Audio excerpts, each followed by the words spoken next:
There's a $1 trillion gap in retiree benefits in this country, according to the Pew Center on the States. And since state and local governments will be footing the bill for the shortfall, it works out to more than $8,800 for every American household. Now cities like Memphis, Toledo, and even Los Angeles are trying to pinch pennies by leaning on unions to pay toward their own benefits. Have unions priced themselves out of a job? Let's ask Mark Mix, president of the National Right to Work Committee, and Charles Payne, CEO of Wall Street Strategies, and my colleague, a contributor on the Fox Business Network. Charles, to you first. What's the problem? What's happening? What have governments just recognized about unions and their benefits and their pensions? They've made promises they can't keep, and if they keep them, all heck is going to break loose, because essentially what we're talking about, Judge, 90% of these, you have all these people who work for the government. They have defined pensions. Right. They're going to be retiring 57, 60. People who are going to have to pay those pensions have to work till they're 67 years old. They have no pension. So imagine this. You're getting up every morning, going to work. You don't even have a pension. They're taking money, out of your paycheck to pay someone else sitting on the beach who retired 10 years earlier. Mark, are these ironclad contracts that the governments that are stuck with them can't change? I mean, is this something like the UAW and General Motors, where there can only be a change if the union agrees to relent and give back? Or is there something that can be done about this, even if the unions won't play ball? Well, Judge, I think we're going to find out. You're right. Most of these contracts are allegedly ironclad, but we have a city in California where we're actually going to get a peek at what may happen here. Vallejo, California filed Chapter 9 bankruptcy because of the things that Charles talked about. They made promises they can't keep and the taxpayers can't keep.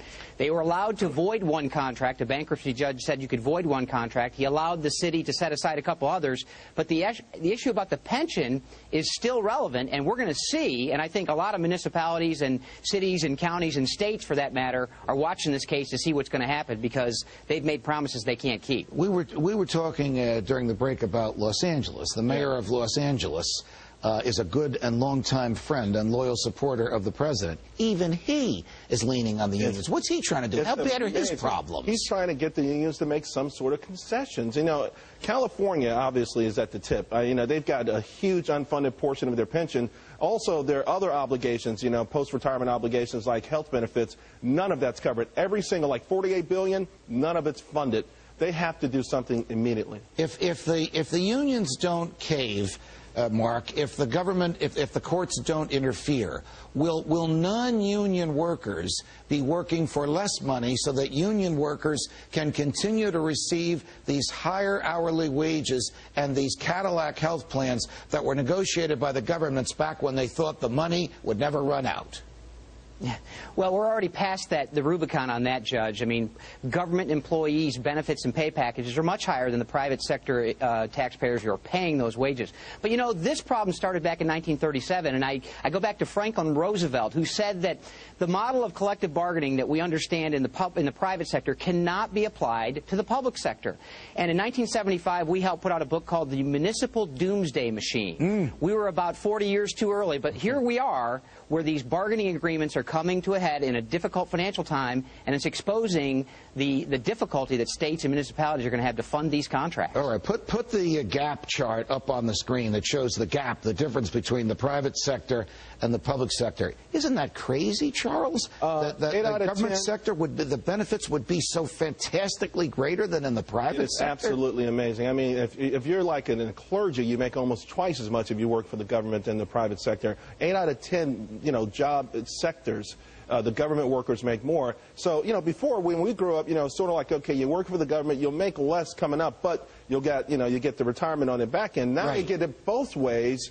And, you know, here's the thing, though, Judge. Government's getting bigger, not larger. Well, not the state and local, but the federal government, obviously, is growing like crazy. Mark, how did we get to this point in our history where you can make more money? Well, this never happened before, that you would make more money doing the same job in the government that you did in the private sector. For 200 years, or maybe until FDR, maybe for 150 years, it was the other way around. How did this happen?